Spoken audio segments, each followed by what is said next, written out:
मनोज शर्मा तुम्हा सगळ्यांचं मनपूर्वक स्वागत करते या कोर्टाच्या नवीन पर्वामध्ये, ज्याचं नाव आहे डोक्याला ताप की अदालत.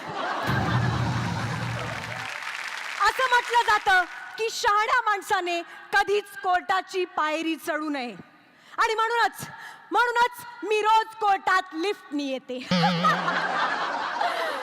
सगळ्यात आधी या मंचावरती स्वागत करते हिंदी आणि मराठी चित्रपट सृष्टीतली सुपरस्टार व्यक्तिमत्व म्हणजेच नाना पाटेकर यांचं.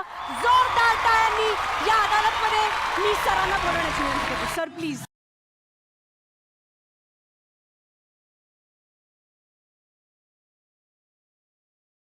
पण कोर्टाची कारवाई जर सुरू करायची असेल तर नियमाप्रमाणे आपल्याला जज साहेबांना इथे बोलवावं लागेल. त्यामुळे आजच्या जज साहेबांना मी मंचावर येण्याची विनंती करते. आजचे जज साहेब आहेत बॅरिस्टर काका. बॅरिस्टर काकांसाठी एकदा जोरदार टाळ्या.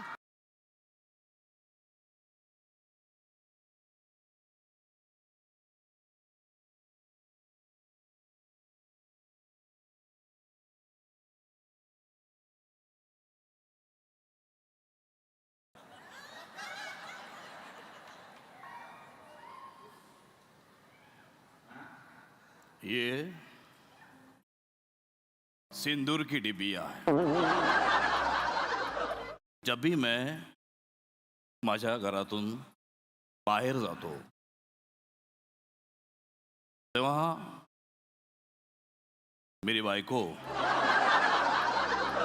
माझी पत्नी, हे माझी बायको मला देते आणि म्हणते, आज जर तुम्ही ही सिंदूरची डबी आणि टिकल्याचं पाकिट विकून नाही आलात तर घरात यायचं नाही. जज साहेबांना विनंती करते की त्यांनी बसून घ्यावं.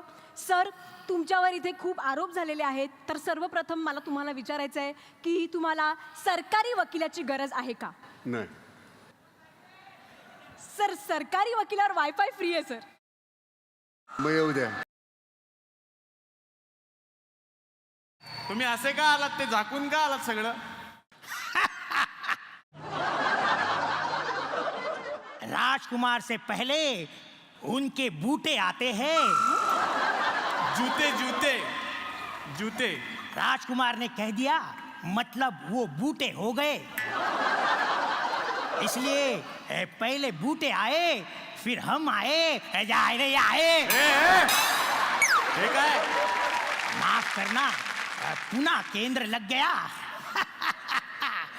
इमली के बूटे, बेरी के पेड़े, कैरीचे पन्हे. राहू द्या. आओ. वेलकम नाना जी. तो आपके खिदमत में कुछ पेश करना चाहते हैं. करिए. न तलवार की धार से, न गोलियों की बौछार से, बंदा डरता है तो बस नाने पाटेकार से. अच्छा लगा नाना जी को, बहुत अच्छा लगा. तुम्हीच ठरवा सगळं. ते सांगतील तेव्हा म्हणतील ना, चांगलं वाटलं. क्या कह रहे हो मांजरेकर सर? आपके ऊपर भी कुछ कहे? कह देते हैं. न तलवार की धार से,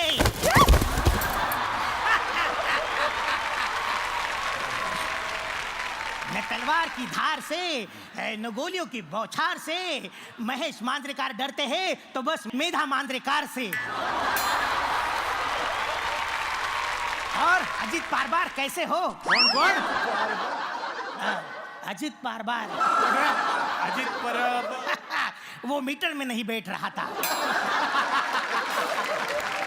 मैडम, आपको देखकर मुझे एक शहर याद आ रहा है. काय? शहर नहीं, शेर. आपके इन हसीन पैरों को जमीन पर मत रखना. क्यों? खाली मुंग्या आल्या चावतील. मग आता तुम्ही पण खाली उभे, तुम्हाला मुंग्या नाही चावत? हम राजकुमार है, राजकुमार को मुंग्या नहीं चावते. आजच्या गावात. अरे एक मिनिट, ही शाईची दौत कुणाची आहे, घेऊन जा. शाईची दौत कुणाची आहे असं म्हणाले यांना. एक मिनिट, शाईची दौत बोलली. ऐका ऐका हो. एक मिनिट, माझं नाव हवालदार भोंडू आहे. हो, आय एम सॉरी.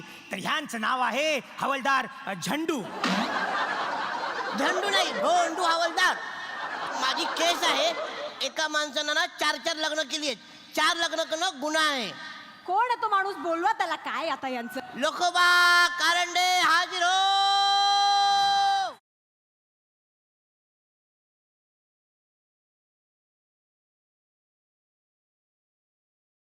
छान आहे सगळं. असेन मी एक नगण्य पात्र म्हणून माझ्या एंट्रीला एवढा विलंब. या नाट्याचार्याच्या अभिनय संपन्नतेकडे असं कानाडोळा का करावा? माझा अनुभव दांडका, शब्द संपत्ती भरपूर. कानेटकर, कालेटकर, शिवराटकरांचे पल्लेदार वाक्य टाळ्या वाजेपर्यंत खेचून न थांबता मला अव्यातपणे बोलता येतात. फक्त बोलताच येत नाही, तर बोलता बोलता समोरच्याला ब्लँक करता येतात. मग माझ्याकडे दुर्लक्ष का? बाई, तुम्ही काही म्हणालात, कितीही म्हणालात, तरी तो मी नव्हे.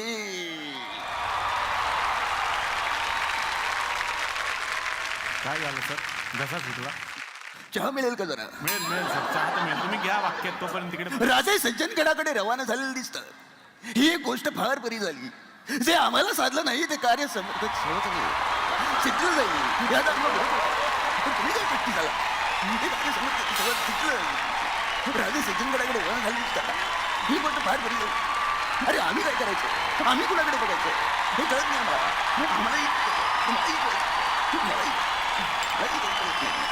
प्रत्येक वेळी न्याय असं का करायचं? हे न्याय देवता, आम्हालाही न्याय दे. चहा पिऊन आम्हाला जरा बरं सोलो लोक चालू आहे. हो चहावाले काका, तुम्ही बाजूला सरका. मध्ये कशाला आला? तर पुन्हा एकदा आपण या केसकडे वळणार आहोत. आणि नाना सरांवरती पहिला आरोप असा आहे. आपल्याला माहिती आहे की नाना सर हे खूप मोठे अभिनेते आहेत. अभिनय ते वेगवेगळ्या प्रकारचा करत असतात. पण त्याचबरोबर नानांना कविता वाचनाची सुद्धा आवड आहे. पण तरी सर आम्ही असं ऐकलंय की तुम्ही नवीन कलाकारांना प्रोत्साहन देता, तुम्ही नवीन दिग्दर्शकांना प्रोत्साहन देता, पण तुम्ही नवोदित कवींना प्रोत्साहन देत नाही. म्हणजे माझ्याकडे काही कविता आल्या नवोदित कवींच्या, त्यातलीच एक सादर करते. त्यातली का त्यांनी आरोप केलाय का? हा, तर कविता अशी आहे. तुझी आठवण येताच पाण्यात दगड मारला, आवाज आला डुबुक.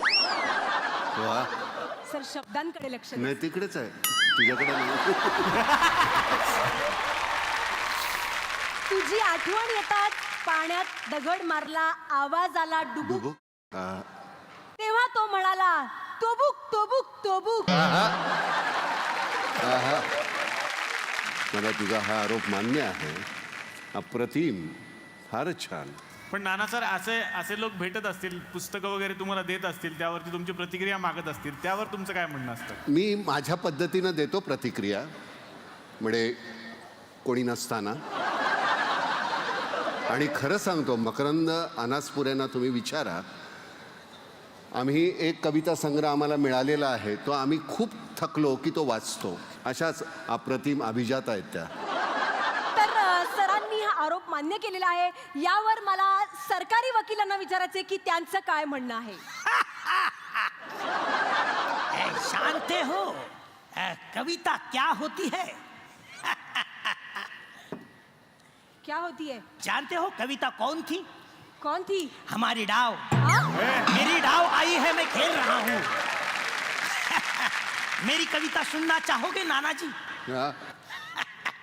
लकड़ी की काठी, काठी पे घोड़ा, घोड़े की दुम पे जो मारा हथोड़ा, घोड़ा म्हणाला, घोड़ा म्हणाला.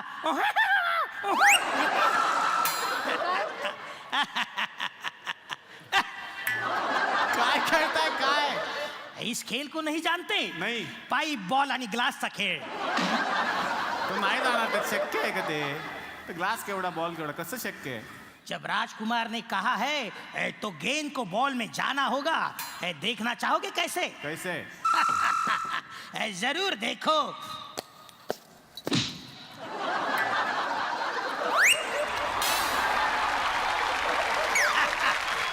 देखा इस बॉल में ये गेंद गया. हो काम से गया.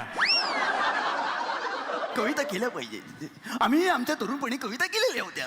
अंग्रेजी में कहते की आय लव्ह यू. हा अंग्रेजी में कहते आय लव्ह यू. गुजराती में તમે प्रेम करू छू. बंगाली में कहते आम्ही तुमचे बाहुबली.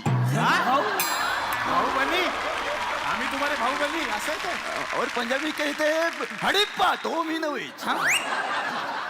खतरनाक आहे हा माणूस. नाद नाही करायचा. एकटाच खतरनाक. सेल्फी काढू या माणसाचं काय चाललंय इथे? कोण आहेस तू? सरांवरती पुढचा आरोप आहे सर की तुमच्यावर तुमच्या काही तंत्रज्ञांनी असा आरोप केलाय की शूटिंगच्या दरम्यान दिग्दर्शकांना तुमच्यावर ओरडता येत नाही म्हणून ते त्यांच्यावर राग काढतात. होय म्हणजे लेकी बोले सुने लागे जसं असतं तसं. होय. तर सर मला मांजरेकर सरांना विचारायचं की असं कधी झालं होतं का? काय होतं की एक सिनियरिटीचा मान ठेवायला लागतो कधी कधी. त्यामुळे काही करता येत नव्हतं. पण काय करणार ना, बोलता येत नाही. अरे पण मला एक साधा प्रश्न. बोलता येत नाही म्हणजे बोलता न येण्यासारखं मी काही करायचो का? नाही, इन जनरल काही असं असतं ना की एक आर्टिस्ट आपलं एक घेऊन येतो. मग ते रिहर्सलमध्ये कळतं आता वापरे. आता सांगायचं कसं, मग एक तिसऱ्यालाच एक आपण पाहुण्याच्या ते जाऊ दे साप मारायचा असतो ना पाहुण्याच्या काठीने. काठीने, हां, तर तसं ते एक. अरे पण मी तुला दिग्दर्शक म्हणून मान्य केल्यानंतर तुझ्या डोक्यामध्ये ही हो. का अडी होती? नाही, असं अडी काही नव्हती. मग अडी काही नव्हती, पण त्यांनी फायदा झाला की नाही तूही सांग तिकडे कोर्टात. बरं. आता मी जज साहेबांना विचारणार आहे की तुमचं यावर काय मत आहे? नाही, माझं म्हणणं एवढंच आहे की हा चहावाल्याचा जो चहा आहे हा हा एक उत्तम असा चहा यांनी या पोराने दिलेला आहे. आणि विशेष म्हणजे मला जे आवडलं आहे, तू जे क्वालिटी मेंटेन केलेली आहे. गेल्या 8 दिवसापासून हा मुलगा सेम चहा देतोय. वा टेस्ट सेम आहे. ओ साहेब, तो 8 दिवसापूर्वीचा चहा पिताय तुम्ही. सेम काय लवकर प्या ना. ग्लास द्यायची तिकडं. कारण ते तुमचं काय मत आहे पटकन लवकर. माणसाला प्रत्येक ठिकाणी वेगवेगळ्या पद्धतीने वागावं लागतं. आता माझे 4 लग्न झालेली आहेत. किती? 4. प्रत्येक ठिकाणी वेगवेगळं वागावं लागतं मला. Great. एका ठिकाणी जातो मी, तेव्हा बायकोला विचारतो मी, काय ग, कशी आहेस, बरी आहेस ना, चहा वगैरे देणार आहेस की नाही, हा पाहिजे का देतो ना आता. असं बायकोला विचारतो. अच्छा. हा. पहिल्या बायकोला. पहिल्या बायकोला. आणि दुसऱ्या दुसऱ्या- बायकोला काय ग, चहा वगैरे देणार आहेस का नाही? हा नो तिकडं येऊन. घोषणाळे कधीपासून चहा मागतोय दिना झाली हानू का तिकडं. तिसऱ्या बायकोला लुगडं धुतलं, चहा देणार आहेस का नाही? दे रे. आणि चौथ्या बायकोला गिरो सालो गिरो मगर झरने की तरह. नाही नाही, आज नाही, त्या दिवशी त्यानंतर आज मध्ये कधीच नाही केलं मी, खरं सांगतो. नाही. आजच्या या अदालतमध्ये राणांनी सगळे आरोप मान्य केलेत. पण या अदालतचा एक नियम आहे सर की शेवटी एक शिक्षा भोगावी लागते. आणि ती काय असेल हे तुम्हीच ठरवा. नाही, शिक्षा असं नाही म्हणू आपण त्याला, पण सगळ्यांची एक इच्छा पूर्ण करणे असं एक असतं या अदालतचा नियम. तर नाना, तुमच्या आवडीचा एखादा डायलॉग आम्हाला नक्कीच ऐकायला आवडेल. तुमच्या आवडीचा कुठलाही. तुमचा. To be or not to be, that is the question. जगावं की मरावं हा एकच सवाल आहे. या दुनियेच्या उकिरड्यावर खरकट्या पत्रावळीचा तुकडा होऊन जगावं बेशरम लाचार आनंदानं, की फेकून द्यावं या देहाचं लखतर त्यात गुंडाळल्या जाणिवेच्या यातनेसह मृत्यूच्या काळ्याशार डोहामध्ये, आणि करावा सर्वांचा शेवट, माझा तुझा याचा आणि त्याचा सुद्धा. मृत्यूच्या महासर्पानं जीवनाला असा डंख मारावा की नंतर येणाऱ्या निद्रेला नसावा जागृतीचा किनारा कधीही. पण त्या निद्रेला पुन्हा स्वप्न पडू लागलं तर हीच खरी मेघ आहे. नव्या स्वप्नांच्या अनोळखी प्रदेशात प्रवेश करण्याचा धीर होत नाही, म्हणून आम्ही सहन करतो हे जुने जागेपण. सहन करतो प्रेताच्या निर्जीवपणानं अभिमानावर होणारे बलात्कार, अस्तित्वाच्या गाभारात असलेल्या सत्वाची विटंबना, आणि अखेर करुणेचा कटोरा घेऊन उभे राहतो खालच्या मानेनं आमच्याच मारेकऱ्यांच्या दाराशी. विधात्या, इतका कठोर का झालास? एका बाजूला ज्यांना आम्ही जन्म दिला ते आम्हाला विसरतात, आणि दुसऱ्या बाजूला ज्यांनी आम्हाला जन्म दिला तो तू सुद्धा आम्हाला विसरतोस. मग विस्कटलेल्या हाडांचे हे सापळे घेऊन हे करुणा करा. आम्ही थेरड्याने कोणाच्या पायावर डोकं आदळायचं रे? कोणाच्या? वा